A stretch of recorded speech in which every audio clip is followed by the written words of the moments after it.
Hi, everyone. Welcome to this session on the first 6 months of starting a club. For those of you who don't know me, my name is Sara Mayer. I am a DTM in the district, and I was a member of a charter club for Toastmasters, the Junior League of Phoenix. And I've had experience serving as a mentor, a sponsor, and a coach for other clubs. I'm very excited to talk about the first 6 months of a club. And for those of you who have worked with a new club, you know that those first 6 months are truly critical in a club's formation.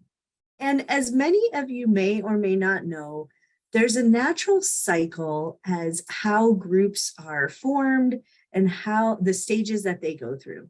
So the first one that is really the beginning stage is where a club or a member comes and has a great idea. They want to form a club, they want to get better at public speaking, or a group of people know that they want to form a club. And that's really the stage of prospecting. So we'll talk about prospecting, we'll talk about the forming stages, where the club really figures out who they are as well as where they're going and makes those key decisions when they're starting to form. We'll talk about the storming stage when they start to gain traction and really build momentum. And then norming when they get their legs and they understand who they are and things become a ritual or a habit. And then the performing stage where they truly step into their own. And so as we're thinking about the club and the different stages that they go through, there's different levels of support throughout those stages. So I am going to share my screen really quick so that you can see the various levels and stages that the club will go through, as well as the support needed and who's really responsible for that support. So let's start off by looking at the roadmap, the club roadmap.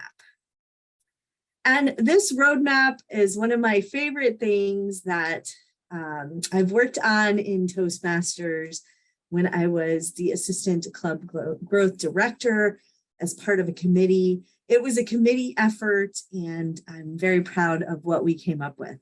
So you can see in the yellow, that's really the prospecting stage. And in the prospecting stage, many times that club member or a group of members, well, they're not members yet, the group of people are out there kind of on their own. And they have this interest and they're excited about getting started, but they're not really sure how to get going. And that interest can lead to one of two things. It could lead to a demo meeting where the club growth director would come in and do a demo with a team of how Toastmasters meetings work.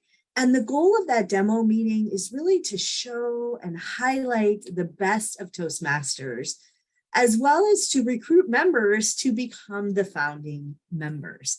So many clubs will have that demo meeting where they will invite people and one member will invite a bunch of people and they'll just have that interest meeting. And the other option is for the club to host a speech craft, or club members who will become members. And this is really an opportunity for individuals to learn all about Toastmasters, to actually present their icebreaker speech, and through a series of workshops that's a little more in depth than just the demo meeting, get their feet wet and get a little taste of Toastmasters. The cool part about Speechcraft is the Speechcraft is one of the things that you can do for your DTM. It could also be an HPL project, so you can help with the Speechcraft. But the coolest part about the participants is that they actually will get access to pathways. So anything they do in Speechcraft, including their Toastmaster, their icebreaker, will allow them to get credit for that. And it goes seamlessly when they become a member. The next step in the prospect stage is for them to pay that charter fee. It is $125. There is charter paperwork that needs to be completed. And all of that paperwork can be found on the Toastmasters International website. And so during this prospect stage, really these interested individuals start off with an idea, and then they contact the club growth director, and that team will help guide them through either the demo or help find somebody to facilitate that speechcraft. Once they get into this forming stage where they know that they really want to be a club, this is when the sponsor would be officially assigned on that charter paperwork. And a sponsor may come about during the chartering process. A sponsor may be somebody who is or is not a Toastmaster when they first start out. But really that sponsor's goal is to work with them through 8 weeks. That's the goal to charter, to get them to that charter party. And so sponsors are responsible for helping set the club up for success, to decide those key culture decisions, the culture of the club, to set that culture, to pick some of the admin decisions, and really set the club up for success. So what that might look like is having conversations with the new people who will form the club to say, what kind of club do we want to be? Do we want to have a theme? Do we want to be focused on humor? Do we want to be serious? Do we want to do certain things that are very formal? Do we want to do things a little more loose? Do we want to meet every month? Do we want to meet every 2 weeks? Do we want to be virtual? Do we want to be an in-person club? And so that club formation and those key decisions truly are what set the foundation and the success of the club. And the goal really should be to get to chartering within 8 weeks.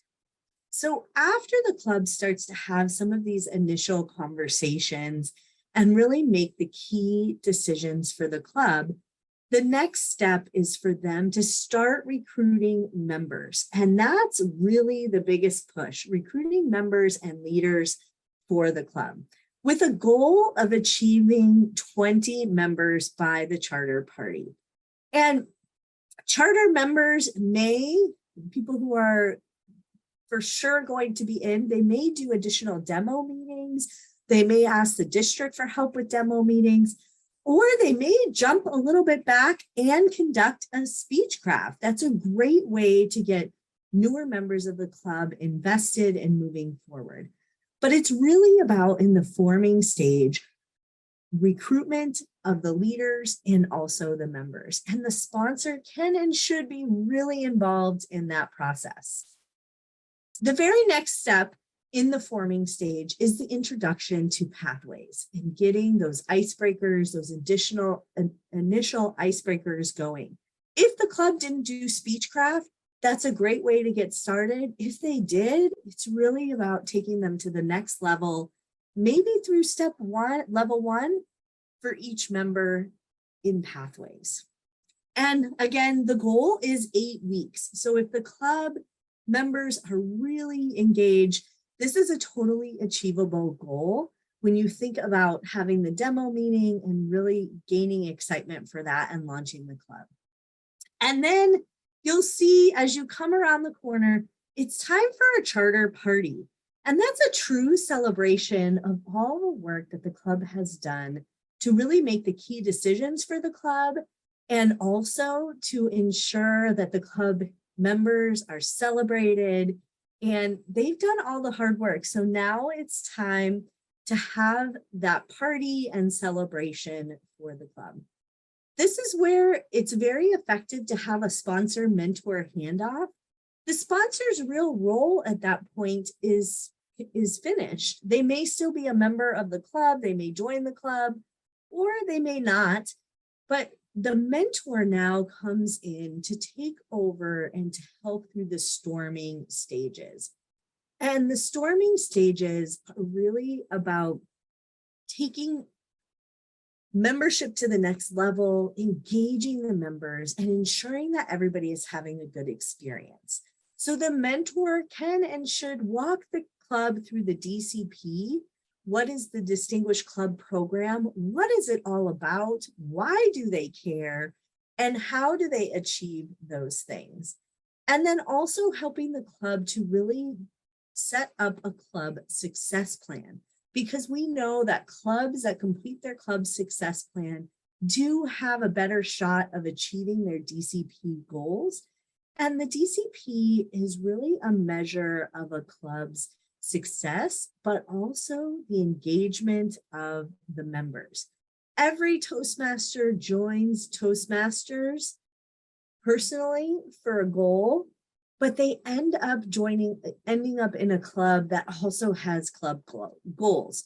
And so the DCP and club success plan really go hand in hand to ensure not only is the club successful, but the members are successful.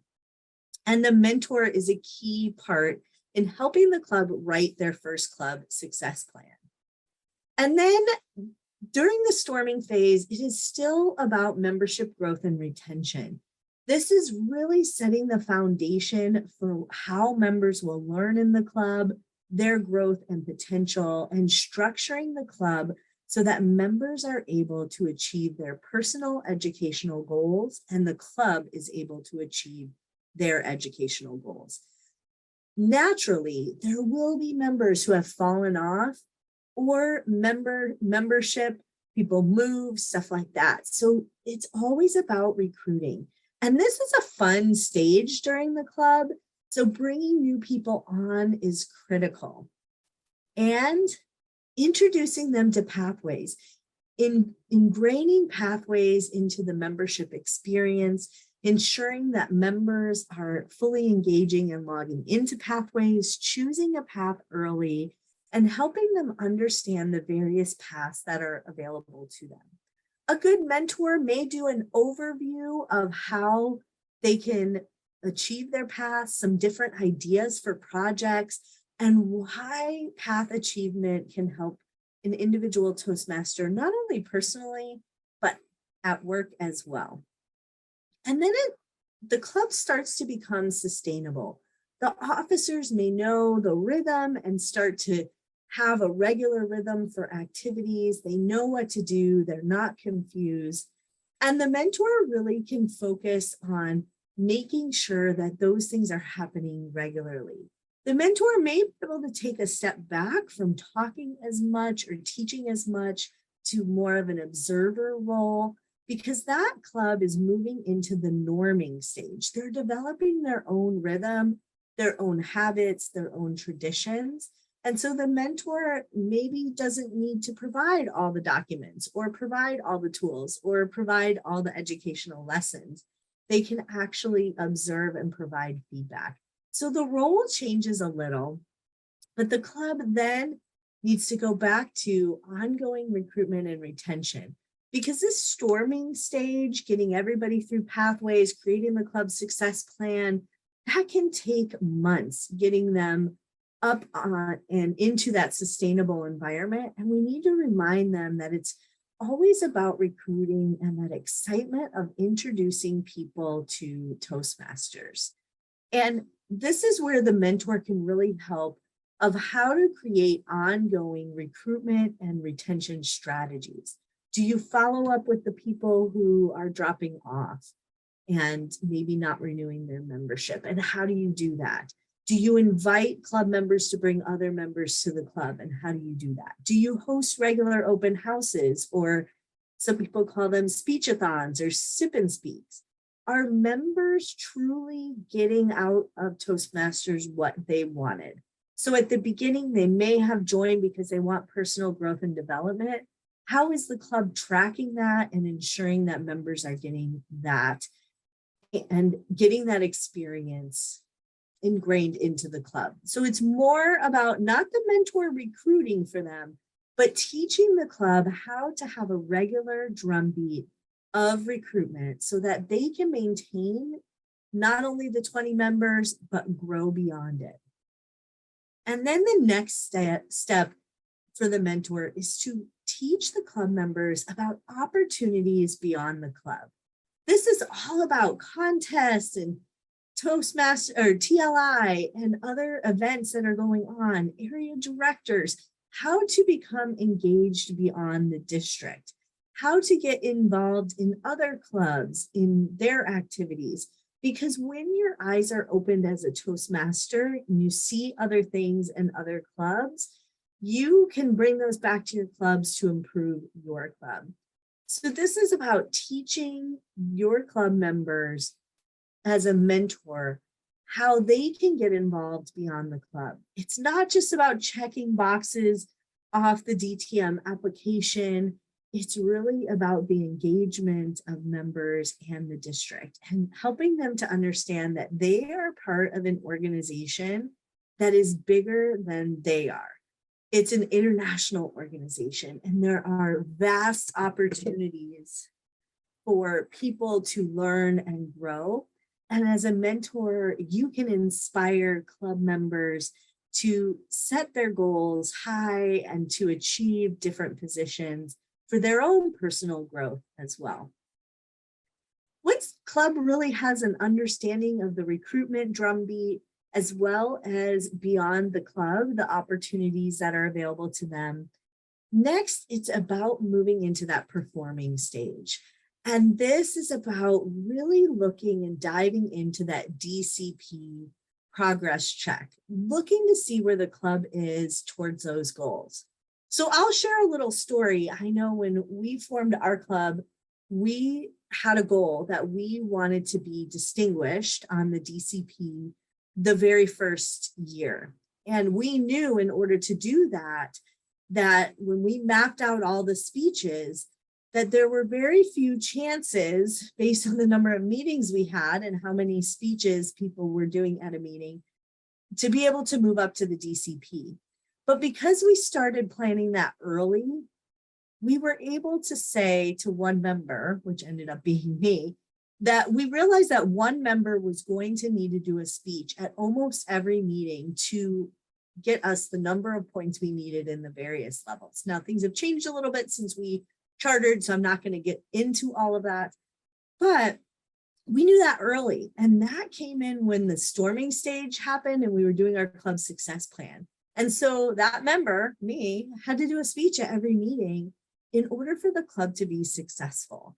And I wanted the club to be successful. I also knew that I wanted to be successful and learn and grow. So it wasn't just about me giving a speech. It was about me really creating a speech that was meaningful and getting feedback back.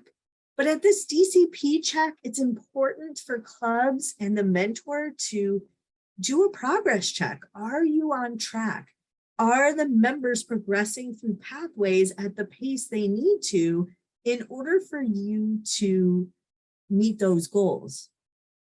But also what's more important is if the members aren't progressing through pathways, why are they not progressing through pathways?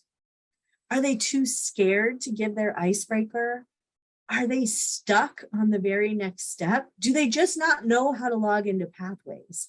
Maybe they are working on a project, but they're not able to work on it at the pace that they needed to because it's a big project.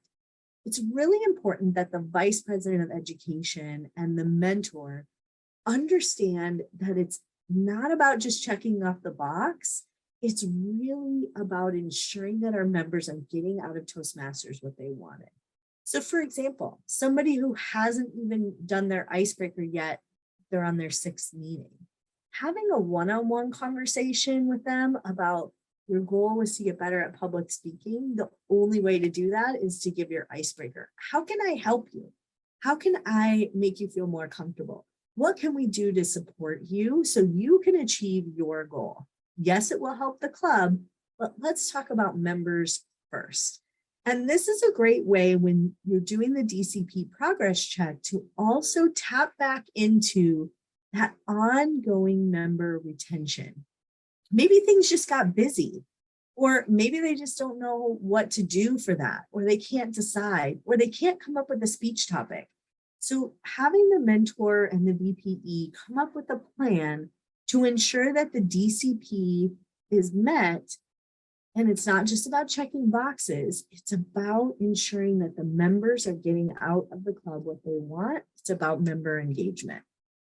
And so once the club is really performing and they're meeting those DCP goals, they have a plan on how they will meet those DCP goals. It's really critical for the mentor and the area director to have a handoff. That club at this point is probably anywhere from a couple months to 6 months old. The area director really is going to be the next phase in that support. And so allowing the mentor to have a conversation with the area director so the area director understands what the club is going through, what the club does really well, the culture of the club, as well as what the club is struggling with is critical. I always tell the story about the first time I was an area director and I had a new club, and my division director provided me with some history on the club, what they were struggling with, but also the culture of the club. They were not a formal club. So if I went to that and stood up or clapped every time or had them say certain things like madam, they don't say that. That's not a part of their culture. It's not a rule in Toastmasters that they need to. And so I would have felt a little out of place, or maybe I would have tried to get them to do those things. But because I had that conversation, I knew from their forming stage what type of club they wanted to be, how they wanted to operate. And one of the things was they were not going to be stuffy. They were not going to be overly formal, and they were going to represent the company culture that they were in, which was fun, engaging, and youthful. That was their company values, and they wanted to represent that. So as a club mentor and sponsor, it's really important to put our clubs aside and to think about what the club wants for their culture. Now, there are a couple things that clubs have to do. They have to have 20 members to charter. They need to do speeches. There are a couple things. So just know that, but there are a lot of things that we do as Toastmasters that are not required. And so this handoff between the area director and the mentor is critical, because that area director now will become the support of the club. And while you're thinking about this at this point, once they're turned over, they truly should be a distinguished club. If they've done all the forming, the storming, the norming, and performing, and they've set up their culture, they should be achieving the goals that they've set. All right, well, this is the roadmap, the journey that a club, the sponsor, the mentor, and the area director take for the first 6 months of forming a club. And I think that's the most critical thing, is to know the journey. There are lots of details that you will get into as you get into your roles, but forming a club doesn't have to be that difficult because you have the support. So if you are looking to form a new club or you're helping a club, think about the different stages and how they go through those stages in order to truly be successful as a club. And remember, it's about the members first. There is paperwork that you have to fill out at each stage. And in order to get credit, there is paperwork as well. And there's some great resources on Toastmasters International's website on being a club mentor, being a sponsor, and then also, of course, supporting your clubs as area directors. But remember, it doesn't have to be as hard as you make it, because there's plenty of support out there. So I hope you all will think about starting clubs, new clubs, supporting clubs. It is so much fun to meet all the new members of Toastmasters, see them do their icebreakers, get excited about the meetings, and all the things that come along with being a part of a new club's journey. I love the charter party, but I also love seeing clubs achieve distinguished for the very first time, because many times it's not easy, but when they do, it's one of their proudest moments, especially the first time. I hope you start a club, and if you need any help, please feel free to reach out to me. I'm always excited to support Toastmasters in their personal educational journey as well as professional. Have a good one.